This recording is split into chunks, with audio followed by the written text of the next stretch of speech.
Hello and welcome back to another episode of Power Rangers lore. Today we're going to talk about none other than the Galactabeasts. Now, if you do not know who the Galactabeasts are, then you have not watched the season of Lost Galaxy in which they appear. And there are very few Zords like them in the entire franchise. They are the first sentient Zords to appear in the series, and as well as they have no comparison in relationship at all with their Power Ranger morphers, the Quasar Sabers. They just happen to go well with each other. That's basically it. They have no other connection beyond that, which is pretty impressive in itself. And that's not just from me saying that. I mean, like, they have no connection whatsoever with the Sabers. They're a completely different area and the like. And it takes a while for them to even, like, realize that, hey, maybe there's more to this going on here. Now, there are more Galactabeasts than the original 5 we're going to talk about, but these are the main 5 we're going to talk about. The other ones are going to get their own special video. Now, these Galactabeasts have not much in backstory, mind you. Now, mind you, there is not much information, as I said before. So, what we do know is this. They were found on an unnamed wild planet. Not that far, well, a fair distance, but not like incredibly far for planet-wise, from where Maya heard a distress call, and essentially she goes looking for them. Much to the other Rangers going, I wouldn't go, I would go against it. Well, they go looking for it with the Astro Megazord and dock on the planet. Well, they are currently being captured by the Stingwingers of Scorpius and a monster named Brunt. And basically, she sees it and goes, no, we can't let them happen. These are sentient beings. We have to save them. And essentially helps them get away and the like. And eventually they help defeat the monster in the end. Now, the Galactabeasts would basically be now transformed into the Galactic Zords as time went on. And would only be through the Trans Daggers. Now, not with the Quasar Sabers, but the Trans Daggers. Have nothing to do with the Quasar Sabers whatsoever. So, in truth, they didn't have Megazords until they saved these wild beasts, these kaiju beasts, essentially, and made them connected, again, to apparently the Transdagger morphing grid, in a way, and become the Megazord as time went on. Now, they would basically free them, and they didn't originally were like, oh, you should join us and help us defeat the evil. They let them released, and that was it. And then suddenly they came back to help them do battle against forces of evil and stayed on Terra Venture from that point on. Now, that is an incredible story compared to like what we normally get. The only other series that would have sentient Zords like this would be in the following series of Wild Force.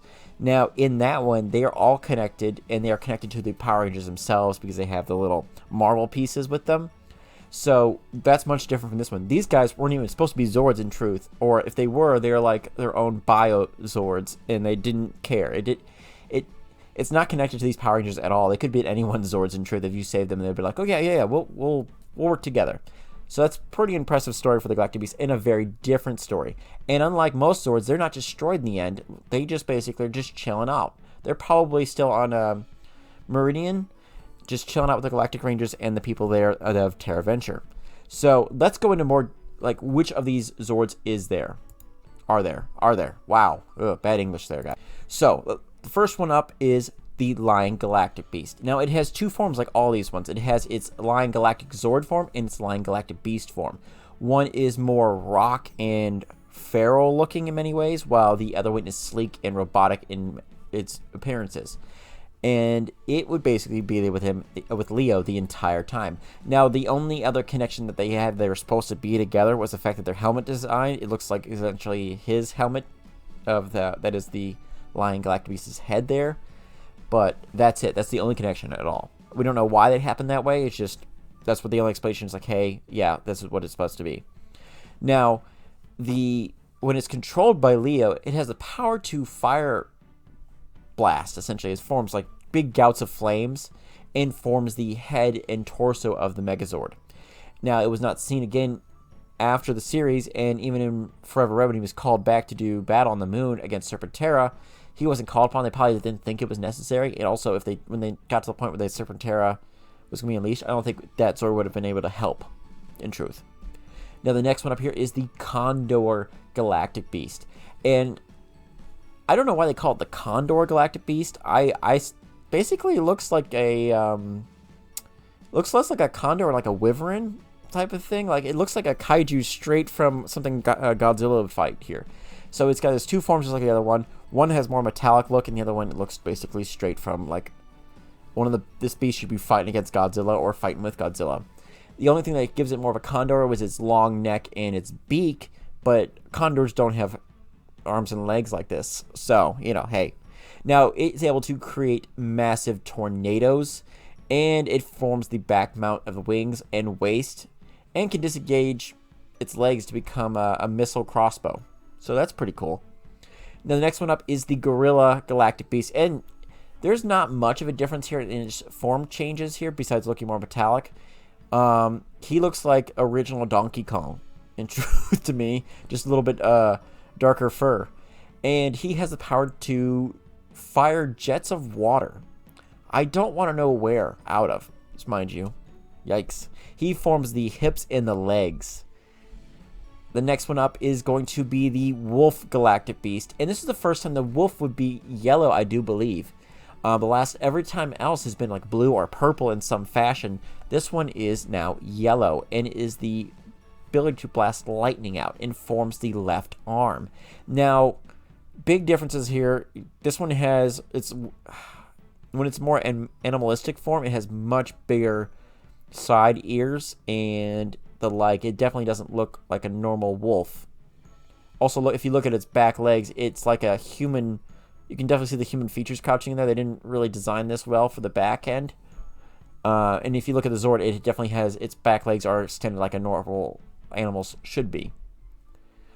The last one is the Wildcat Galactic Beast, and this one's controlled by Kendrix Morgan and later Corone, and has the power to flower energy bursts, which means they just couldn't tire it down to flower-shaped energy bursts. Sorry, I read that wrong. Flower-shaped energy bursts. Basically, it's the spirit of nature at that point. They couldn't figure out how to tie it up in any other way. Pink is a hard thing. It also has the same problem in its Galactabeast form, with the hind legs definitely showing its human people inside there. With its I don't know why they just didn't design something else. They could have just. It just looks bad in my opinion if you look at it too closely. But the Zord feature just shows it exactly like a cat beast would be. Now it's supposed to be like a wildcat. It looks more like a sheep to me in many levels, but hey, what do I know?